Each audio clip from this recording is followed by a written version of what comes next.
संदीप ने अपनी माँ के कहने पर गांव में शादी कर ली थी। लड़की का नाम था सुनीता। माँ का कहना था एकदम मॉडर्न बहू नहीं होनी चाहिए, लेकिन उन्हें नहीं पता था कि गांव से आने वाली बहू सुंदर सुशील तो होगी और उसको गांव से बाहर भी निकाल लाएंगे, लेकिन उसके अंदर का गांव कैसे बाहर निकलेगा। शादी के कुछ दिन बाद, माँ टिफिन तो देना जरा। बेटा अब तो स्कूल नहीं ऑफिस जाता है, माँ से नहीं अपनी बीवी से टिफिन मांगा कर।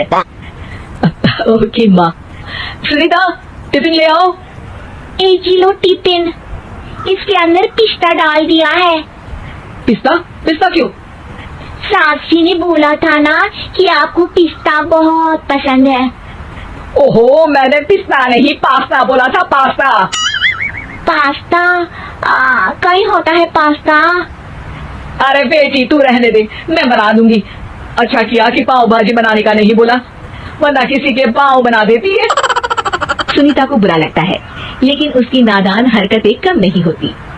ऐसे ही एक दिन, अरे तुमने ये क्या लगाया है? अरे आप वो फूस फूस करके लगाते हैं ना, वही। डियो? का दियो? किसको दियो? अरे वही ना जिससे खुशबू आती है। हाँ हाँ सही पकड़े हैं। अच्छा लेकर तो आना। कौन सा डियो लगाया तुमने? अभी लेकर आते हैं जी।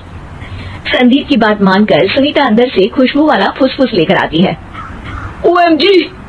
OMG मतलब ओ माय गणेश ना। अरे OMG छोड़ो, और ये खुशबू वाला फुसफुस की बात कर रही थी तुम? हाँ इसी की, फिर से सही पकड़े हैं। अरे देवी, लेकिन आप सही नहीं पकड़े हैं, ये डियो नहीं है।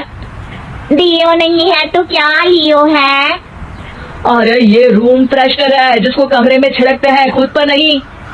कोई बात नहीं, माँ कहती थी आत्मा किराएदार है, शरीर किराए का कर्म। हम शरीर पे ये डाल लिए तो क्या फर्क पड़ जाएगा। अरे बहू, ओ बहू, मेरे लिए फल तो ले आ, फिर मैं बाजार जाऊंगी। सुनीता अपनी सास के लिए फल लेकर आती है। अरे बेटा, पपीता, तरबूज और सेब फल ऐसे कैसे खा लूं? काट कर तो ले आ। माँ जी, मेरे गांव में तो खेत से उठा के सीधा खा लेते हैं। अरे ये तेरा गांव नहीं है ना। अरे संदीप, तू ही कुछ समझा देना इसको बेटा। मैं कैसे समझाऊं माँ, ये तो माइक्रोवेव को भी भट्टी बोलती है। कल मैंने बोला हाय कैसी हो, तो बोलती है किसी को हाय नहीं लगानी चाहिए। अरे सुनीता, तेरा क्या होगा? अभी तो कैसे बताऊं माँ जी, अभी हम कुछ करेंगे फिर पता चलेगा क्या होगा, लड़का या लड़की।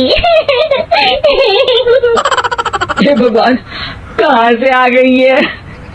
रामपुर से जी, आप ही तो लेकर आए थे मुझे। अरे मुझे माफ कर दो। पहले कोई गलती तो करिए जी, आपकी तो सारी गलती माफ कर देंगे हम। हाँ अरे बहू मेरी बात सुन, फल यानी कि फ्रूट जब भी लाए ना तो काट कर लाना, ठीक है?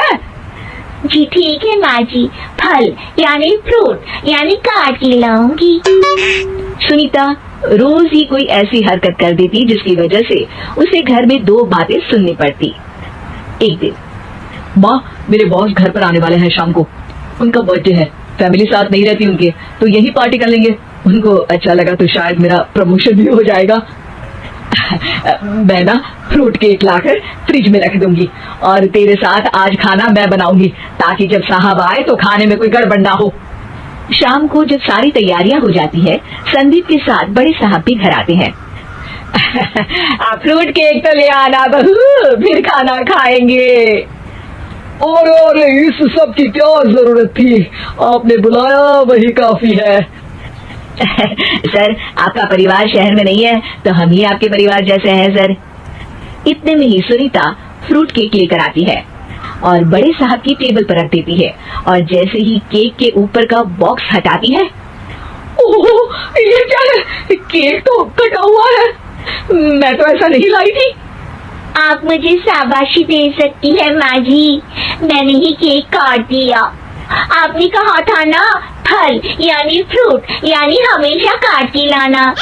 तो फ्रूट केक भी तो फ्रूट ही है ना, तो मैंने पहले ही काट लिया। होना मैं समझदार। अरे बहू, ये क्या किया? केक हमेशा वही काटता है जिसका जन्मदिन होता है। तुझे एक बात भी समझ नहीं आती, एक नंबर की बेवकूफ है। पूरा माहौल बिगड़ चुका था। संदीप को लगने लगा था कि साहब उसे प्रमोशन तो दूर की बात है, कहीं डिमोशन ना दे दे। लेकिन साहब बीच में ही बोल पड़ते हैं, अरे अरे कोई बात नहीं, ये इनकी बेवकूफी नहीं है, इनका भोलापन है। बेटा आप कहाँ से हो? रामपुर गांव से। अरे वाह, गांव से? फिर तो आपके गांव में ताजे फल और सब्जियां मिलते होंगे। हाँ सही पकड़े हैं, हम तो काटते भी नहीं, सीधा खा लेते हैं। मैं ना एक बार तुम्हारे गांव घूमने जरूर चलूंगा। क्यों संदीप, ले चलोगे ना?